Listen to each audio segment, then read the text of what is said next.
poder do amor perfeito. O amor perfeito é um amor também que faz milagres.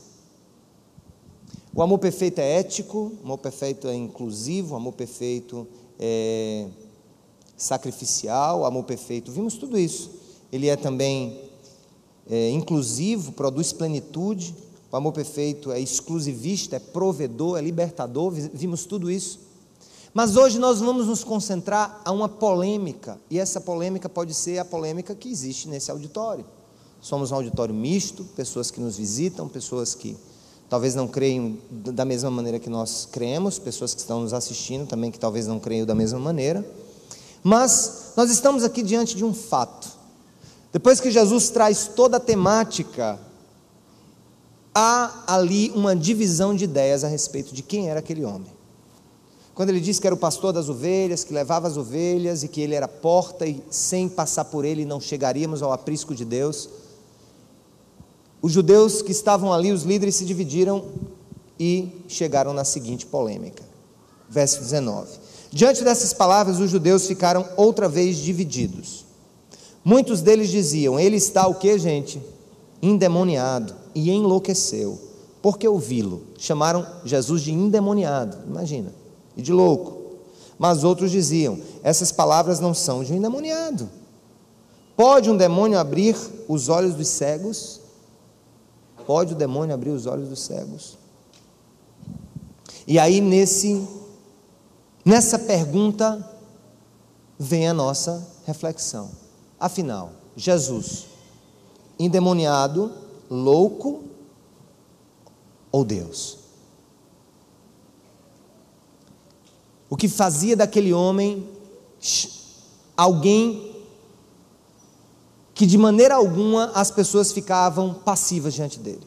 Ele provocava sentimentos, ele provocava rupturas inclusive. Ele disse que veio trazer espada, e essa espada é a espada conceitual, a espada que expressa quem ele é. Um homem que é Deus, um Deus que se faz homem e que tem poder sobre toda a criação, com a capacidade de fazer milagres. Escutem, vocês sabem que nós amamos a palavra, a erudição, abrir os olhos das pessoas para o evangelho vivo, real e simples.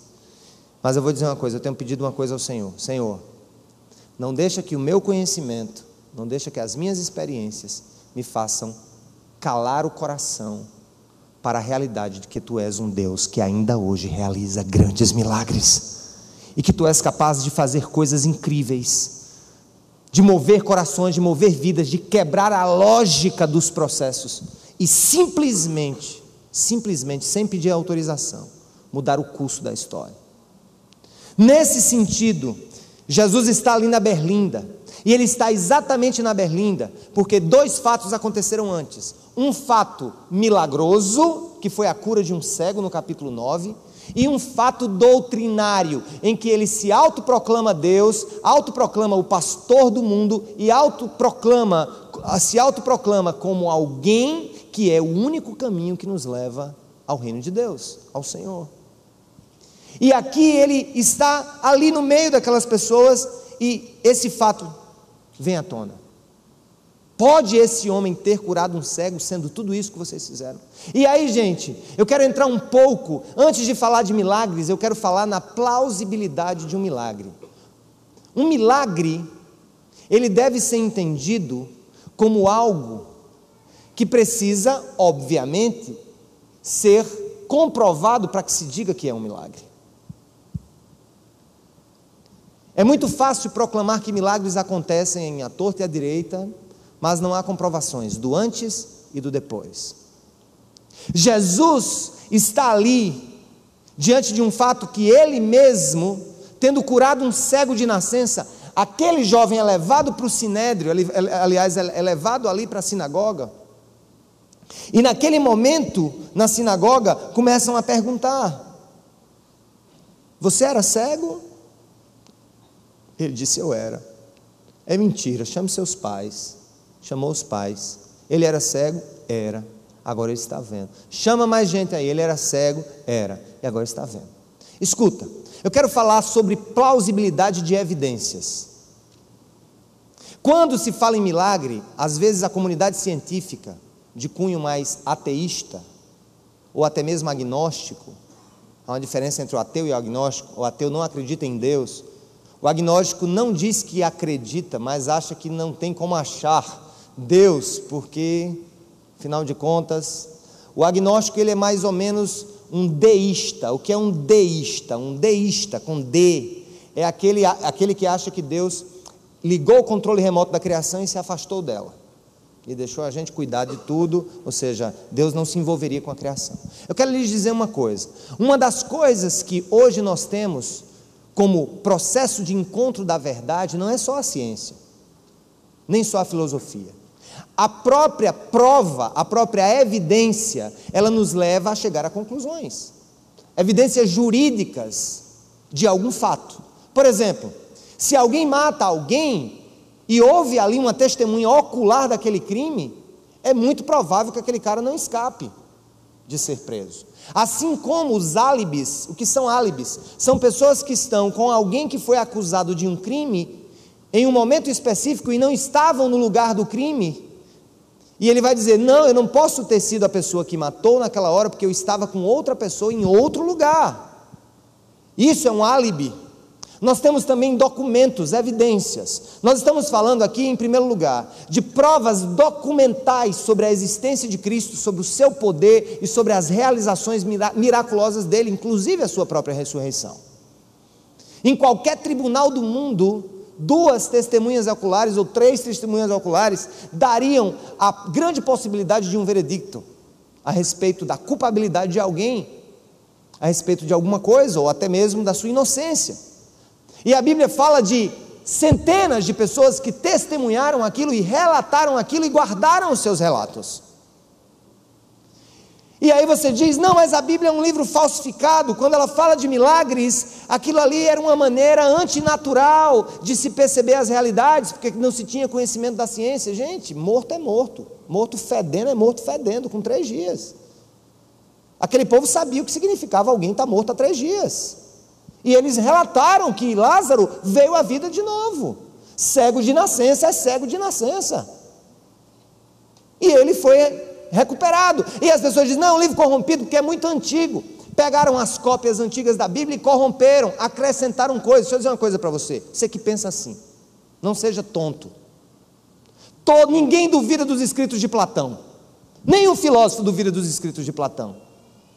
Há teses, há dissertações, há tudo sobre os escritos de Platão. A cópia mais nova que existe dos escritos de Platão, mais nova, tem 1.200 anos depois que foi escrita a original. A Ilíada de Homero, do tempo dos gregos, a cópia mais antiga deles é 900 anos mais velha mais nova do que a primeira. Ou seja, 900 anos para se corromper alguma coisa.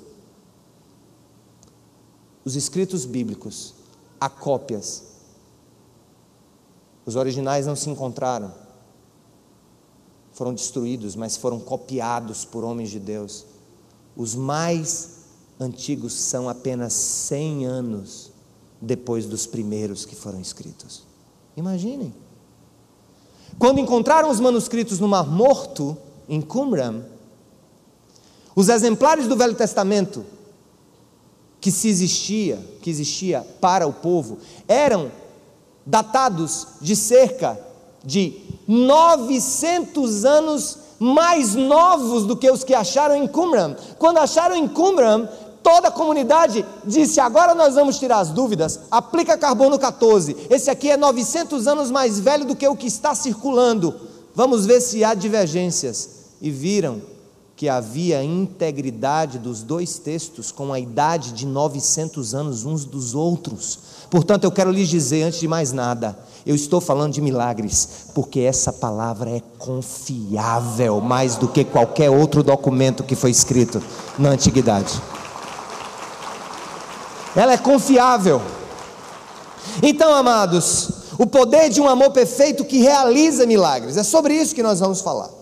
Eu fui atrás de um conceito, digamos, mais claro do que seria um milagre. Procurei e achei em Dr. Wayne Grudem, um dos maiores teólogos vivos hoje. É o autor da Teologia Sistemática do Wayne Grudem.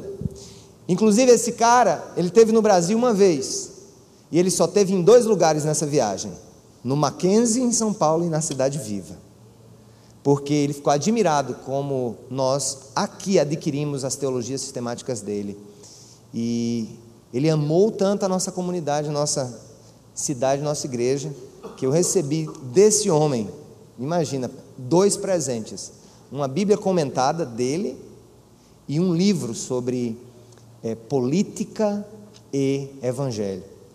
E ele, como uma das maiores autoridades vivas sobre o assunto, ensina hoje no seminário de Phoenix, no Arizona. Ele disse: milagre é um gênero menos comum da atividade divina, pela qual Deus desperta a admiração e o espanto das pessoas, dando testemunho de si mesmo. Milagre é um gênero menos comum da atividade divina, pela qual Deus desperta a admiração e o espanto das pessoas, dando testemunho de si mesmo. Ou seja, de um certo sentido, a vida é um milagre, o nascimento de uma criança é um milagre, o desabrochar de uma flor é um milagre, mas são atividades, digamos, comuns. Um milagre é algo que quebra um pouco da normalidade, ele sai um pouco daquilo que seria comum, ele é menos comum, e Deus faz isso para chamar a atenção para si mesmo. O milagre é um toque de Deus, é uma centelha do poder de Deus, para que nós sejamos levados à compreensão sobre a sua existência. Isso é uma grande maravilha. Tudo que fugir dessa realidade passa a ser consumismo milagroso, ou consumismo milagreiro. Deus claramente demonstra que na palavra Jesus é o centro do poder milagroso, o centro do poder milagroso. Ele é a própria expressão do poder divino. E vem a pergunta: então, qual é o propósito de um milagre? Jesus está ali com aquele povo, e ele fez o milagre, mas parece que as pessoas não entenderam o propósito do milagre, e entraram numa discussão: esse cara está endemoniado, não pode, porque ele curou um cego. E aí ficou aquela discussão entre os materialistas, pensamento ali agnóstico, ateísta de um lado, e do outro lado os crédulos, os que entenderam que Jesus de fato havia realizado o milagre, e só podia ser o próprio Deus encarnado. Então havia um dilema, o dilema que houve ali é o dilema que há hoje, e talvez você esteja no meio de um dilema como esse. E aqui vem a pergunta: qual é o propósito de um milagre? Por que Deus faz um milagre? As pessoas perguntam: mas peraí, por que Deus faz um milagre? É uma boa pergunta. Por que ele faz milagre? Primeira razão dele fazer milagre, se quiser copiar, primeiro propósito: autenticar a mensagem do Evangelho. Quando Deus faz um milagre, Ele está autenticando a mensagem do Evangelho. Por exemplo, eu estou pregando alguma coisa, eu estou dizendo alguma verdade, e eu clamo para que Deus realize algo sobrenatural, algo que seja menos comum, porque ali se chamará a atenção, causará espanto nas pessoas, e Ele entenderá, aqueles entenderão então que Deus de fato se revelou, e que Deus fez algo para autenticar, para colocar o selo de autenticação sobre a mensagem que está sendo pregada. E na Bíblia a gente vê 2 casos, onde aqui pelo menos no Evangelho de João, no mesmo Evangelho, você vai voltar aí a alguns capítulos e vai para o capítulo 3, havia um fariseu chamado Nicodemos, uma autoridade entre os judeus. Ele veio a Jesus à noite e disse o quê? Vamos lá comigo, igreja, juntos? Mestre, sabemos o que, gente? Que ensinas da parte de Deus, pois ninguém pode realizar os sinais milagrosos que estás fazendo se Deus não estiver com ele. O que tu dizes é como se ele dissesse: o que você está ensinando é autenticado pelos milagres que você tem feito. Um segundo caso é de uma mulher prostituta, na realidade uma adúltera, e naquele caso eu creio que prostituta mesmo, porque Jesus se encontrou com uma mulher na beira de um poço em Samaria, e chegou e disse para a mulher: você quer água da vida? Ela disse: quero. Então vai chamar seu marido. Ela baixou a cabeça e disse: eu não tenho marido. Aí Jesus disse: É verdade. Você não tem marido. Você já teve 4. E o homem com quem você vive não é o seu marido. E ela sai feito uma louca, vai até a cidade e chama as pessoas, isso está no capítulo 4 do Evangelho de João, e diz: venham ver o homem que disse tudo ao meu respeito. Na hora que Jesus disse que era a água da vida, e ao mesmo tempo Jesus discerniu as realidades mais ocultas do coração daquela mulher, ela ficou espantada. Deus trouxe ali uma palavra profética para ela, o próprio Deus ali falando sobre quem era ela. De repente a gente está aqui, por exemplo, eu estou pregando um texto como esse, estou pregando doutrinariamente, digamos assim, sem aplicar na sua vida. De repente eu venho com uma, que eu vou sair agora, por exemplo, e dizer assim: olha, há mulheres, talvez aqui nesse auditório, que estão vivendo uma vida fora do plano de Deus. Aí você vai dizer: poxa, ele sabe da minha vida. Não se encolha na cadeira, porque eu não quero saber quem é.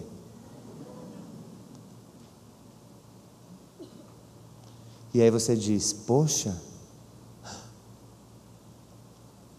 Deus usa milagres, revelações, curas, libertações, expulsões de demônios, palavras proféticas, para imprimir sobre a palavra dele algo que traga autenticidade. Não que a verdade de Deus precise de outra autenticação, porque ele é verdade, porque é verdade, mas ele usa o milagre como uma maneira de chamar a atenção, autenticando a mensagem com um milagre. Segundo, Jesus diz em Mateus 12, vamos lá para Mateus 12, Mateus 12, Jesus diz assim, olha o que é que Jesus diz em Mateus 12, ele diz assim, 12, 28, hoje vocês vão trabalhar, hoje a Bíbliazinha vai trabalhar, vai descolar as páginas. Olha o que é que diz 12, 28, vamos lá, igreja, juntos, mas se é pelo Espírito de Deus que eu expulso demônios, aqui é Jesus falando, então chegou a vocês o que, gente? Chegou a vocês o que? Chegou a vocês o que? O reino de Deus. Escutem, o reino de Deus está entre nós.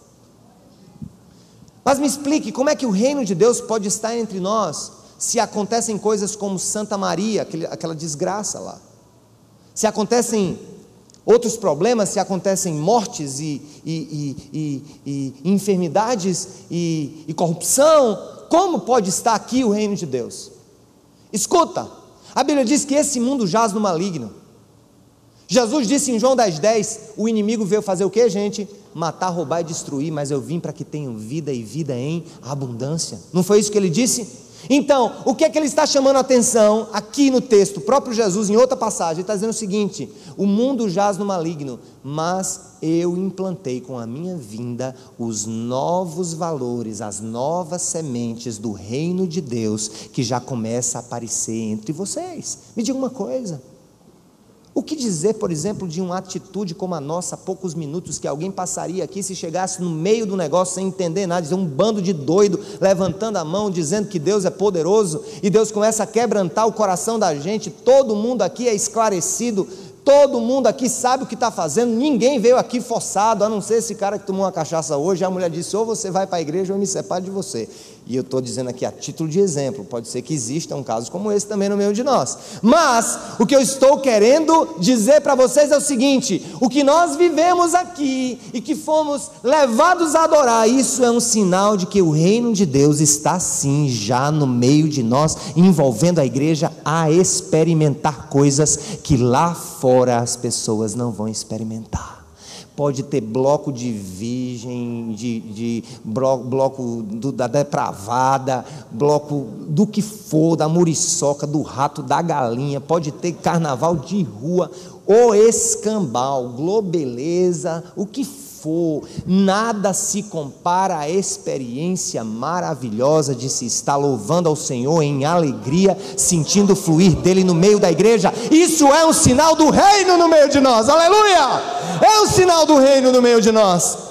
E quando Jesus realizava um milagre, e aí ele disse, olha, é o seguinte, se é por Belzebu que eu estou fazendo isso, então vocês estão fritos. Agora, se é no nome de Deus que eu estou fazendo isso, se é pelo poder do Espírito Santo, isso significa que o reino de Deus já está entre vocês. Não se consumou, mas já está entre vocês. Amém, gente? Isso deve ser levado para o nosso coração. Então repita comigo, propósitos de um milagre. autenticar a mensagem do Evangelho, testemunhar sobre a vinda do reino. Aí vem a terceira. Em Mateus 20, acontece algo interessante. Muda as páginas, anda um pouquinho para lá. Mateus 20, primeiro Evangelho, capítulo 20, a partir do verso 29 até o 34. Olha que passagem incrível. É o terceiro propósito dos milagres divinos. Terceiro propósito. Ao saírem de Jericó, uma grande multidão seguiu Jesus. 2 cegos estavam sentados à beira do caminho, e quando ouviram falar que Jesus estava passando, puseram-se a gritar. Vamos gritar juntos, vamos lá, como os cegos. Tem misericórdia de nós. Mais uma vez.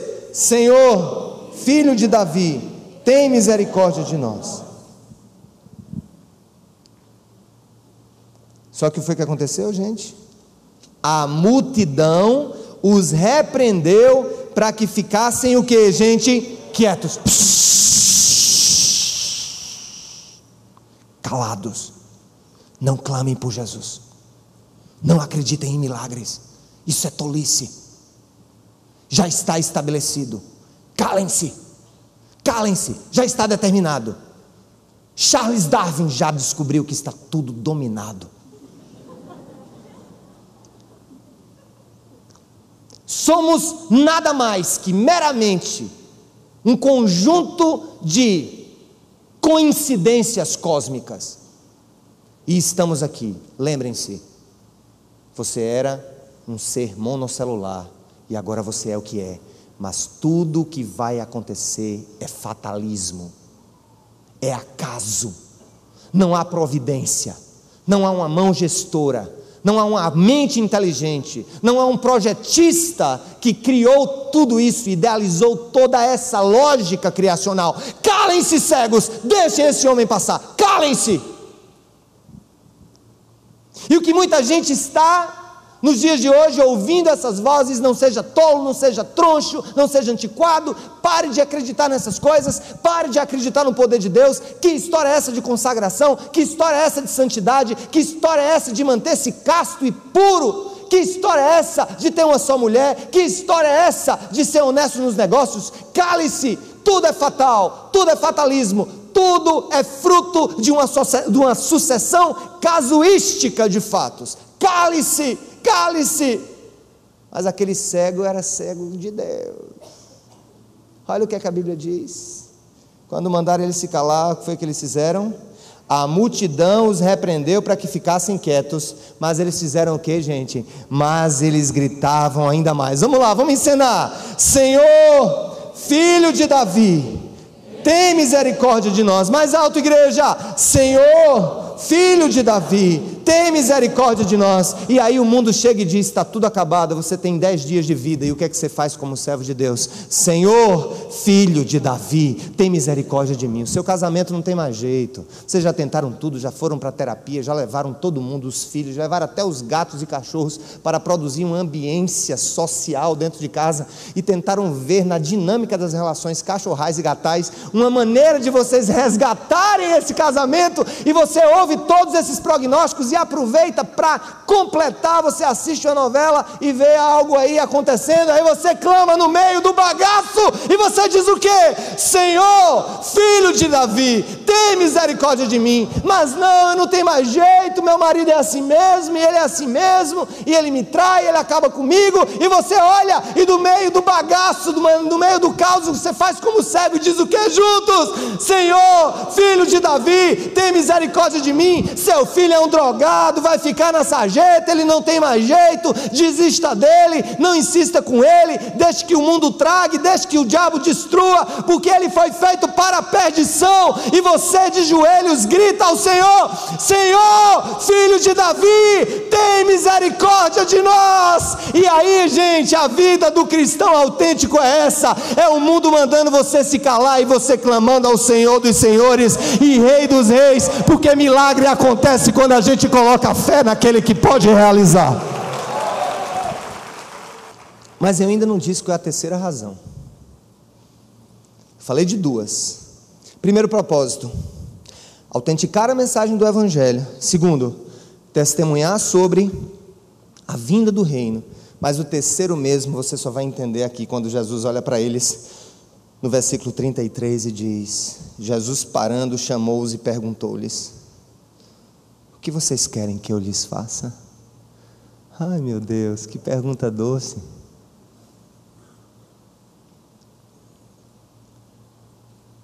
E se Deus estiver fazendo essa pergunta agora? O que queres que eu lhe faça? Responderam eles: Senhor, nós queremos que se abram os nossos olhos. Aí aqui vem a palavra-chave da terceira razão de um milagre. Jesus teve o que, gente? Qual é a palavra-chave? Compaixão deles. E tocou nos olhos deles. Imediatamente eles recuperaram a visão e o seguiram. Escutem. O grande segredo aqui, por trás desse propósito terceiro, é a palavra compaixão. Essa palavra no original, ela significa condoer-se, contorcer-se por dentro. Sofrer profundamente, internamente, a ponto, sabe, de embrulhar o próprio estômago, em razão do sofrimento do outro. Uma coisa eu sei: sendo tempo ou não de Deus realizar esse ou aquele milagre, ou deixando de realizar aquilo que nós consideramos como um milagre, para que um milagre ou milagres maiores aconteçam a partir das minhas lágrimas, uma coisa eu sei: Deus sempre terá compaixão do meu sofrimento. Isso significa que Ele sempre vai sofrer junto comigo. Isso significa, e eu posso sair daqui com uma convicção, mesmo que você não acredite em milagres, Deus chora com você as suas lágrimas, se compadece do seu sofrimento e da verdade que brota de dentro do seu coração. Ele nunca desprezará o coração aflito, Ele nunca desprezará a lágrima de uma esposa traída, Ele nunca desprezará a lágrima de um esposo traído, Ele nunca desprezará a lágrima de um filho que perdeu seu pai, nem desprezará lágrimas de pais que estão perdendo seus filhos para as drogas, porque o Senhor, Ele não é um Deus de distância, Ele é um Deus presente, amigo, constante, empático e que sofre comigo em todos os momentos da minha vida. Saímos daqui com uma convicção: quando Deus faz um milagre, Ele está sendo movido por uma tremenda e poderosa compaixão. Amém, igreja linda? Aleluia! Repita comigo: propósito de milagre. Ixi, propósito de milagre: autenticar a mensagem do Evangelho, testemunhar sobre a vinda do reino de Deus, expressar a compaixão de Deus por nós. Tem um quarto ponto, que aqui você não vai abrir o texto. Quando Jesus foi para a casa de Pedro, quem estava doente? A sogra.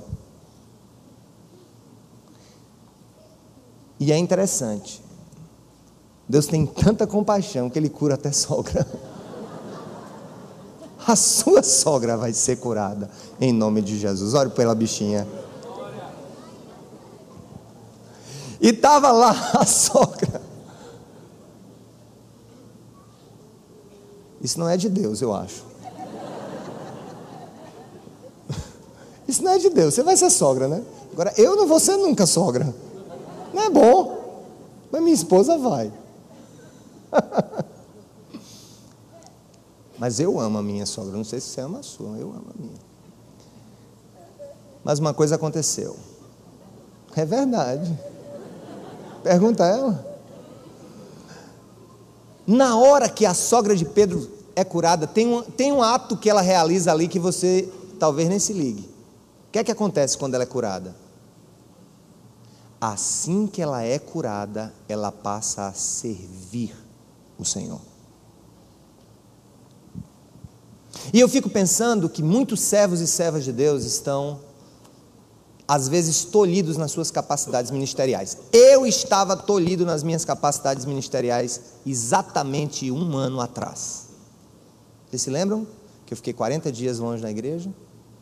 com a hérnia poderosa. Poderosa. Aliás, ela está aqui, né? Mas eu criei um mecanismo de defesa contra ela. Ginástica, tal, perda de peso. Mas eu fiquei 40 dias. Eu disse, Senhor, eu estou com 39 anos. Eu estava com 39. Fiz 40 em maio. O que vai acontecer daqui a 5 anos se eu continuar assim? Eu gosto de pregar balançando as mãos. Pular. Eu gosto de ficar em pé muito tempo. Eu gosto de sair, de andar, de falar. E aí? E eu pedi, Senhor, eu quero tanto te servir com mais saúde. Eu sei que se o Senhor não quiser me dar saúde, vai fazer como fez com Paulo. Paulo pediu 3 vezes para Deus tirar um espinho, bendito do espinho que ele tinha na carne, que a Bíblia não diz o que é. Paulo disse que era como um mensageiro de Satanás esbufeteando ele, toda noite. E ele pedia, Deus não deu. Mas enfim, em muitos casos, Deus quer de fato realizar milagres, para que possamos estar mais livres para a sua obra. Você acredita nisso? Eu acredito que nesse ano Deus fez isso na minha vida. E eu louvo a Ele por isso. E o último ponto, além de agir, remover obstáculos ministeriais, esse vem o último ponto. Mateus capítulo 9, verso 6. Diz assim: mas para que vocês saibam, Mateus 9, mas para que vocês, isso é Jesus também, saibam que o Filho do Homem tem na terra, autoridade para perdoar pecados, que eles tinham dúvida, disse ao paralítico, levante-se, pegue a sua maca e faça o que, gente? Vá para casa. Ele se levantou e foi. Olha o que aconteceu. Vendo isso, a multidão ficou cheia de temor e fez o que, gente? Glorificou a Deus, que dera tal autoridade aos homens. Escuta, quem ganhou a glória quando Jesus curou? Deus. Quem ganhava a glória quando Paulo e os apóstolos curavam? Deus. Quem ganha hoje a glória quando as pessoas muitas vezes realizam milagres públicos? Será que é sempre Deus?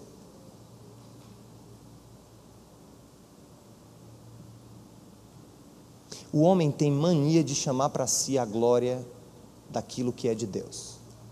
Aliás, essa é a grande confusão, é a grande polêmica entre o Criador e a criatura desde o Éden. O homem queria a glória de Deus. E ainda hoje ele continua querendo a glória de Deus.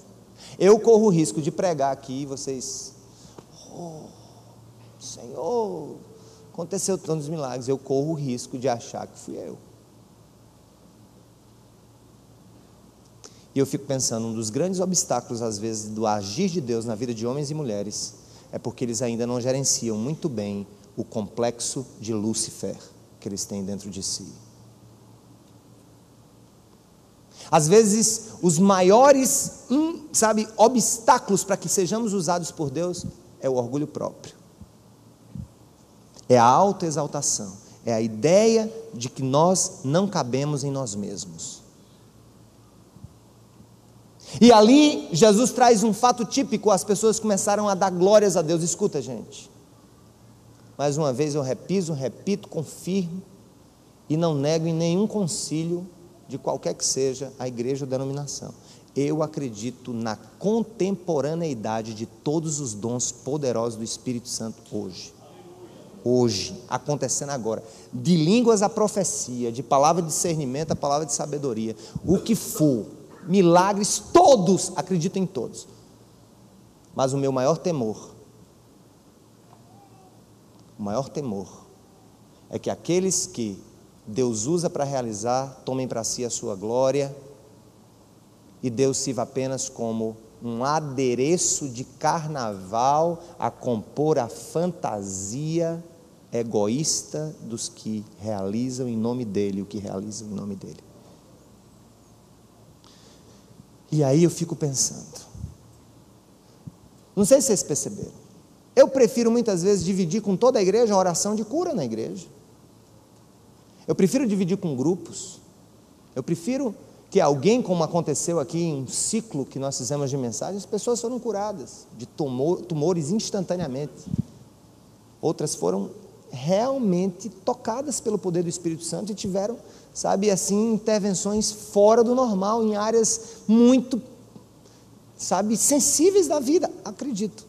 Mas uma coisa eu sei: no final de tudo, quem recebeu a glória foi o Senhor. Porque no meio dos anônimos que acreditam no poder de Deus, a manifestação de Jesus se torna autêntica e no final das contas, os homens não têm lugar para chamar para si a honra que só pertence ao Senhor. Amém? Tem gente que abriu a boca agora aí que quase me engoliu. Espera aí que eu vou aquecer agora o seu motor. Banda, sobe aqui que chegou agora a hora do cancão piar. Vamos repetir comigo? Razões de um milagre, propósito de um milagre, vamos lá. Autenticar a mensagem do Evangelho, testemunhar sobre a vinda do reino, expressar a compaixão de Deus, remover obstáculos aos nossos ministérios e dar glórias ao Senhor. Mas qual é o maior milagre? Qual é o maior milagre, igreja? Deixa eu falar para vocês, Lázaro, eu acredito que ele foi ressuscitado, amém? Mas Lázaro, como eu sempre digo, morreu. Depois ele morreu. A sogra de Pedro, por mais boazinha que tenha sido, morreu depois. Não tem um que ficou para semente naquela época. Todos morreram. Lutero morreu, São Francisco. Todos morreram. Quem recebeu o milagre de Deus na história morreu ou vai morrer. Certo? Qual é a conclusão que nós chegamos de tudo isso? Qual é o maior milagre? O maior milagre é quando Deus abre os olhos do nosso espírito e a gente consegue começar a enxergar a vida do reino de Deus para além das circunstâncias terrenas e já se prepara como cidadão desse novo reino para entender que esse milagre que Jesus realizou na nossa vida é irrevogável, imprescritível, permanente e eterno. Deus nos deu a vida dele e Jesus disse: aquele que crê em mim, ainda que morto, viverá. Eu sou a ressurreição e a vida. Amém, gente? Deus quer abrir os nossos olhos, Ele quer abrir os olhos do nosso espírito, para que a gente entenda o que acontece no mundo espiritual. Escuta, muitos incrédulos foram curados pela fé de outras pessoas. Você sabia que muita gente, por causa da sua fé, é curado?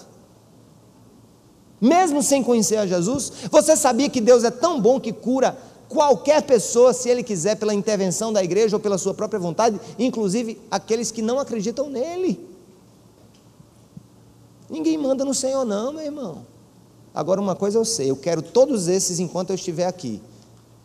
Eu quero milagres, eu quero ver curas, libertações, eu quero ver casamentos restaurados, eu quero ver tudo isso. Mas a coisa que eu mais quero na sua vida, e aí você estará diretamente ligado eternamente ao Senhor, é que os olhos do seu espírito sejam abertos. Não peça apenas um milagre da restauração da sua família, ou milagre da restauração das suas finanças. Peça um milagre de ter visão espiritual a partir de hoje. Você quer um exemplo de pessoas que estão no meio do furdunço de Deus, mas não conseguem ver Deus em ação? Abra aí 2 Reis. Olha o poder de Deus aqui se manifestando de coisa linda, linda, linda, linda. Você quer para você gravar esse texto, colar na geladeira. Se for brega como eu, bota na geladeira. Se não, faz o que você quiser. Mas, capítulo 6, verso 8. Deixa eu contar o contexto. Contexto, olha aqui, contexto, para a gente pular rápido. A Síria estava para invadir Israel. Isso foi antes de Cristo, muitas centenas de anos. Mas havia ali um profeta em Israel chamado Eliseu, que aqui eles chamam de homem de Deus, Eliseu.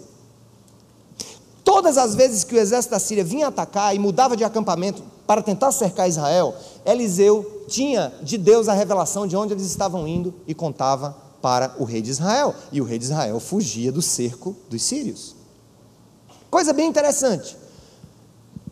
A coisa ficou tão séria que o rei da Síria reuniu todos os conselheiros e perguntou: quem é que está me traindo aqui? Quem é que está indo dizer para o homem dos nossos planos de guerra? Não, a gente não está dizendo não, rei, ninguém disse nada não. Foi ninguém não. Sabe o que é? É o Eliseu. Rei, esse homem tem conhecimento até das palavras que o Senhor diz no seu quarto em secreto. Deus diz a ele. E ele vai e conta para o rei de Israel. Mas olha o que aconteceu, vamos ler o texto. Capítulo 6, verso 8. Ora, o rei da Síria estava em guerra contra Israel. Depois de reunir-se com os seus conselheiros, disse: montarei o meu acampamento em tal lugar. Mas o homem de Deus, Eliseu, mandava uma mensagem ao rei de Israel: evite passar por tal lugar, pois os arameus estão descendo para lá. Assim o rei de Israel investigava o lugar indicado pelo homem de Deus, Eliseu.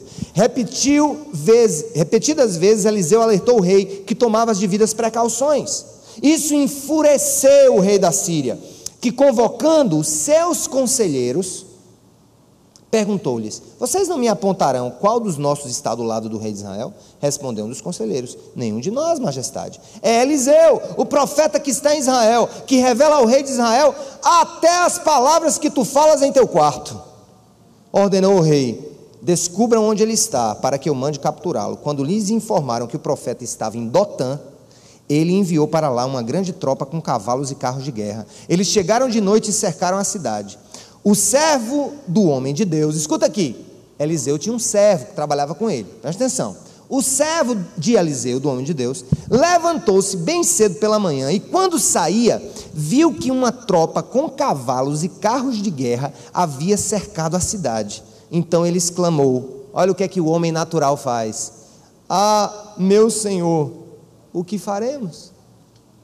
O profeta respondeu: não tenha medo, aqueles que estão conosco são mais numerosos do que eles. Para, olha para mim. Aqueles que estão conosco são mais numerosos. Ele disse: aqueles quem? Está só eu e o senhor aqui. Aqueles quem? Que estão conosco. Olha qual foi a oração de Eliseu, e vai ser a minha oração por essa igreja hoje. Olha o que foi que ele disse. O profeta orou, Eliseu orou: Senhor, abre os olhos dele para que veja. Então o Senhor abriu os olhos do rapaz, que olhou e viu as colinas cheias de cavalos e carros de fogo ao redor de Eliseu. Aleluia! O que foi que ele viu?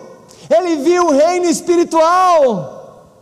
Eles eram poucos humanamente falando, mas eram muitos comparando com o poder de Deus que expressava nas suas hostes angelicais. Deus está em ação na face da terra. O problema é que a gente não consegue ver o que Ele está fazendo para além das nossas circunstâncias. Deus quer que a gente tenha visão e comece a perceber que nas colinas, ao redor dos vales da nossa vida e acima dos exércitos que nos afrontam, a cavalos e a carruagens de fogo, a guerreiros de Deus ao nosso favor. O mundo espiritual milita a favor da igreja. Eu também acredito em anjos, e os anjos são enviados de Deus para ministrar o coração daqueles que haverão de herdar a salvação. Deus está aqui nessa hora também, representado por milícias espirituais, e o diabo está cercando esse lugar, querendo tapar os olhos e os ouvidos daqueles que não conseguem enxergar a verdade de Deus.